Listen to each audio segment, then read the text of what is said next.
So, ano ang goiter?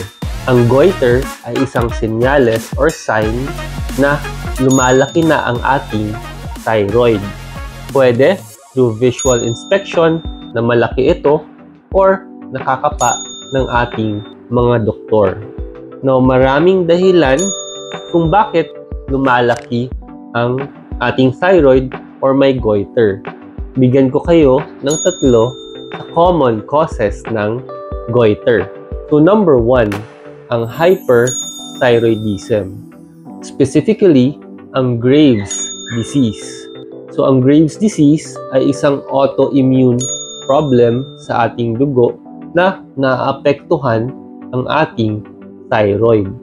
So, merong mga abnormal antibodies sa ating dugo na pumupunta sa ating thyroid at sinistimulate ang ating thyroid na mag-produce ng hormones kaya dumadami ang thyroid hormones.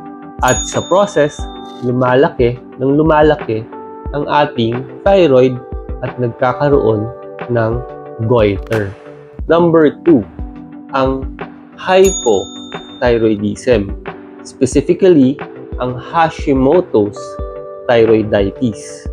Ang Hashimoto's thyroiditis ay isang chronic autoimmune problem kung saan may mga antibodies sa ating dugo na pumupunta sa ating thyroid at dahan-dahan sinisira ang ating thyroid.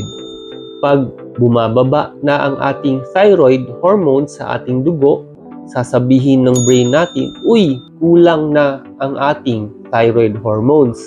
Gumawa ka ng mas madami. Sinistimulate niya ang ating thyroid na mag-produce. In the process, pwedeng lumaki ang ating thyroid. Number 3, may bukol sa ating thyroid.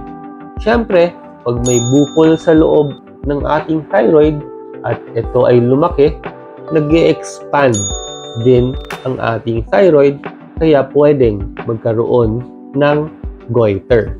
So, ano ang mga tests na pwede gawin para masuri ng maayos ang goiter? 1, syempre, yung mga thyroid hormone tests including TSH, FT4, total T3, or FT3. Mas maigi, ipaubaya natin sa ating doktor kung alin dito yung gagawin para hindi masayang ang iyong pera. Ang isa pang initially pwede gawin ay ultrasound ng ating thyroid. So parang pinipicturean ng ating thyroid para makita kung malaki ba talaga o may bukol sa ating thyroid.